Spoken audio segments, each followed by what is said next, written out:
ayagala abantu abasanga ekibibi 200 agonga amatidde nti webali agandi kale obulwadde weebuli naye ne ssente tuzeetaaga naye nanga akalulu nkakola ki nkaagala kakati nze ndowooza nti awo wetwandibadde tuteeka ennyo amaanyi ow'ebyobulamu ayeraliikirira ow'ebyenfuna ne bana abakulembeze. How do we strike a balance? Mwanga tukyayinayo possibility mu ggwanga lino erigamba abantu nti abaaye nti temuvaayo musimanyi bwe munaakuŋŋaana mujja kulwala after yesterday nti abo ababyogera tebalina gavumenti bino gavumenti yabikkiriza birwa byeyakkiriza bino abalina obuyinza basobola obbagaana biri bino babikkiriza kubanga bibakolera kati biri gwe byogamba nti tebalina buyinza tebajja bikkiriza kubanga it is as simple as that. Ani alina obuyinza okubigaana okubikkiriza alina obuyinza yakola decision n'agamba obuyinza alina n'obusobozi. Yes, alina n'obuyinza era alina n'obusobozi kubanga ekyo nakyo kikulu. Yes, alina obuyinza. Bwe munaasimbula nga Muwanga asimbudde, Aisha yasimbudde, Kanabi yasimbudde, Gundi yasimbudde, buli omu yagenze mu kasaka kunoonya kalulu. Alina obuyinza alina n'obusobozi obureininga in buli omu. Yes, because kati wano ebadde mu monitor yakoze there is a takeover. Naganti kakati babakola communication agamba amagye naki mugende mukwatagane na RDC. RDC naga ne motoka za government zonna ziriyo zibajjeeko oziteke for this operation. Nagamba nti ya deploying artillery. These are not simple matters. Tugenze in a seemingly civic election overruling party. Akarulu kano ka ruling party. Ekyokubiri kyolina okwebuuza nti ki ekyabadde at stake mu ruling party.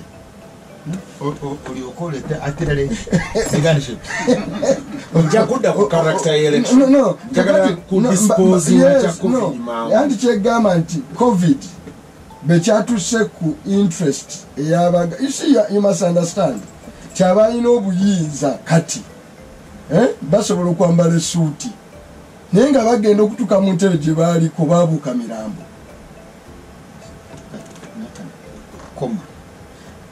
Last week, I get the kutaka. Remember? I didn't know we override. Da, Tawanikanda. Na yoli ateme miti, but ateme miti future wow. But eno abantu bola babanja wona itakabali tema. Invest atasobola kukola yo. What happens baba fenywenja? Can't you say to be grand? So problem jemade ndeka kugamba Peter nti sometimes bosanga Muwanga nga yambadde suit mutegedenze twaliwo last week bosanga bosanga Peter bebakusanga ngo yambadde you see olutalo lwa Luweero olutalo lwa Luweero agamba nze mu ntegeera yange nti akawuka kalina gwe kayambako okukendeeza ku bantu afune landi y'abayunivesiti. Muntegera y'Afrika siri ey'omukalabanda ey'omwalimu ey'omukalabanda. So at the end of the day oteeka okuunderstandinga nti abakufuga how much do they value life bekituuka okusigala mu buyinza oba okubufuna oba okubulemeramu. They never valued life nga babujjamu ng'ate omaze n'obutukamu ng'otegedde entebe beewooma n'olowooza nti bajja kudabaga nti waliwo awo abantu ng'omutwalo baafa bameka nga bajja.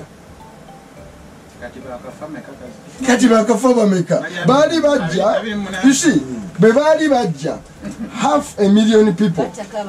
No, be baali bajja, by the way, be baali bajja 500,000 people, but baafa nga bajja okukwata obuki obuyinza. Kakati gwe mbuulira bekituuka nti baagala kubusigalamu nga ebakola ekibala nti ndowooza abantu nga2,000 bajja kufa. Then what? Then what? Bw'obanga be nali nzija nabuuka 500,000 ey'emirambo because these were deaths, real deaths. Oba baali basirikale b'obote oba baani baali bataata balinako bamaama baabwe baali bantu. That is how savage people can be. Kakati, and those are the people who govern you. Tulowooza nti baafunayo omwoyo omulala oba baakulanga emisota gino egimera omitwe egyokubiri. Mwanga Kibombi nze nkutegeera as Mwanga Kibombi kati kangende ku muntu we Butambala gwogambye yesterday Joe covid etta tobeera na muno ku Lusegere, right? Kati oli aleesa akalulu under the crowd.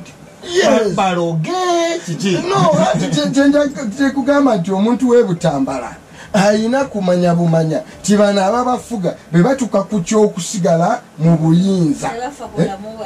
Kyagadde kyogera ekyo nti be batuka kusigala mu buyinza olaba be baali babujjamu.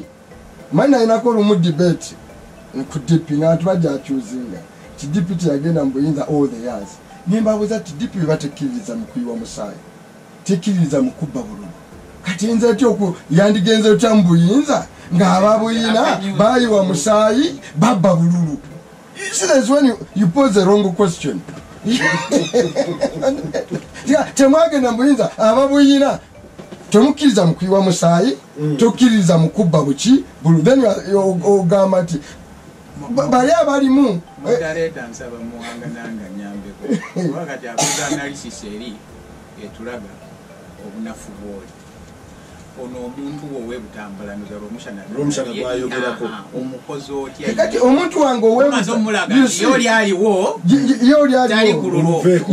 Yes kati ye omuntu owe Butambala era yebadde message yange gwe embaga y'omwana wo tusobola kugisazaamu bw'oba tusobodde gisazaamu bemubeera abatono bafumbirwa tabeerayo kati ng'abasiraamu abeewaffe really nike yaffe ogimanyi kati n'eddiini yaffe gye tusoma bino ebya crowd tebiriiwo kati yes kati omuntu Mwanga Kibombi ndowooza either obuze banze mbuze zisoogera ku Butambala as a constituency mbali gyetaza an example because abantu baffe baziise scientific abantu baffe baziise bakoze weddings ziri scientific.